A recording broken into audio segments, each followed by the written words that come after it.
Halo guys, balik lagi dengan gua Anes di channel Kotak Game.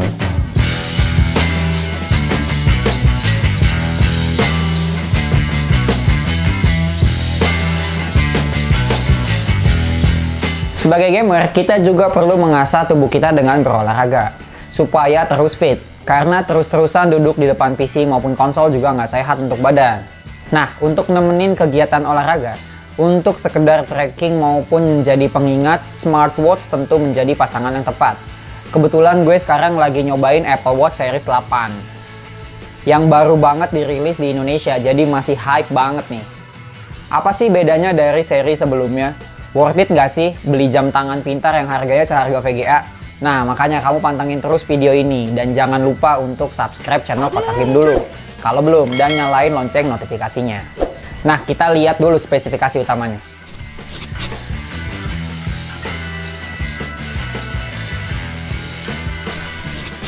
Watch Series 8 ini adalah versi reguler ya, yang tengah-tengah. Di bawahnya ada Apple Watch SE yang fiturnya dipangkas untuk bisa kasih harga yang lebih terjangkau. Di atas seri ini ada Apple Watch Ultra yang punya ukuran lebih bongsor dan fitur lebih banyak. Seri Ultra kemarin cukup bikin heboh waktu perilisannya, karena harganya yang udah setara laptop gaming. Kita nggak akan bahas seri-seri tersebut, kita fokus sama series 8 ini yang memang paling laku di pasaran. Karena memang seri ini jadi sweet spot. Yang kita bahas ini seri yang ukurannya 45 mm, ukuran yang banyak dibeli sama cowok. Kalau cewek biasanya beli yang ukurannya 41 mm yang lebih kecil sedikit, karena tangan cewek kan biasanya memang lebih mungil. Untuk desainnya, ya masih sama persis dengan versi tahun lalunya. Yang membedakan hanya kini bezelnya makin tipis, jadi layarnya terasa makin luas, meski kerapatan pixelnya masih sama, di 326 ppi. Kerapatan pixel yang sama tentu resolusinya juga sama, yang masih di 396 x 484 pixel. Panel yang digunakan pun juga masih identik, yaitu Always On Retina LTPO OLED display, yang cerahnya mantep banget meski di bawah teriknya matahari Jakarta.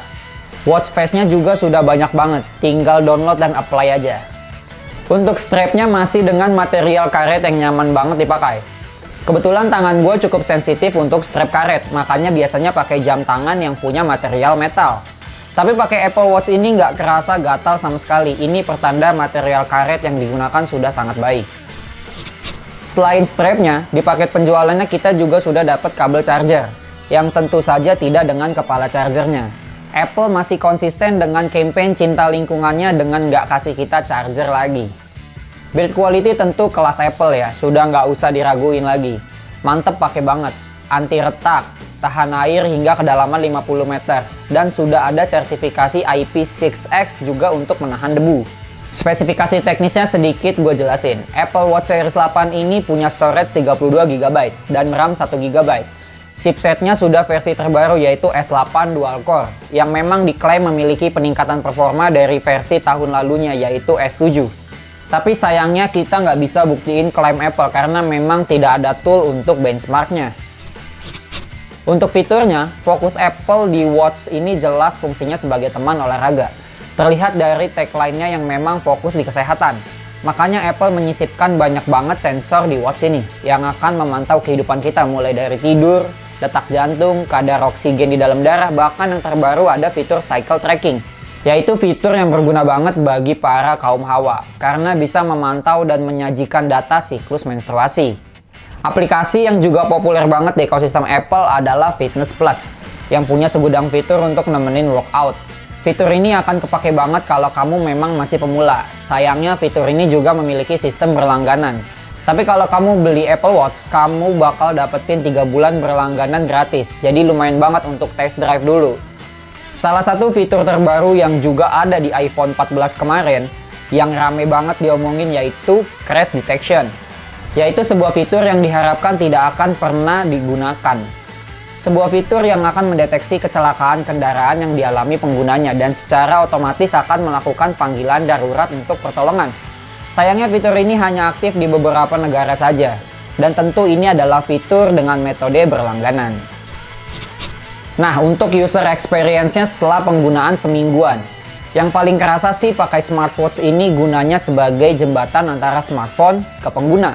Semenjak pakai watch ini jadi lebih sedikit ngecek-ngecek notifikasi smartphone karena kita bisa langsung lihat notifikasinya di watch.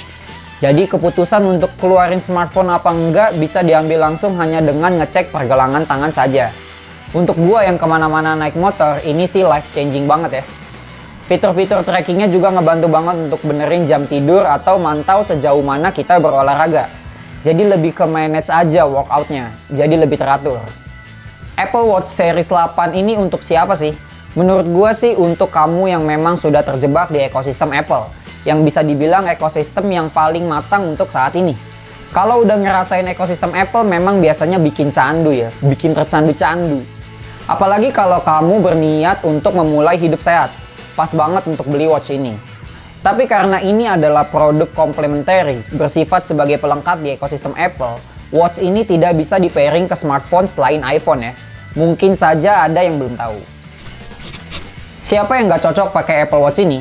Kalau kamu nggak suka dengan fakta bahwa daya tahan baterainya hanya berkisar di 18 jam saja, jadi tiap hari mesti di-charge kayak smartphone, kayaknya Apple Watch ini nggak cocok untuk kamu. Nah, Apple Watch Series 8 ini dibanderol dengan harga Rp7.999.000. Sebuah harga yang memang terasa Apple banget.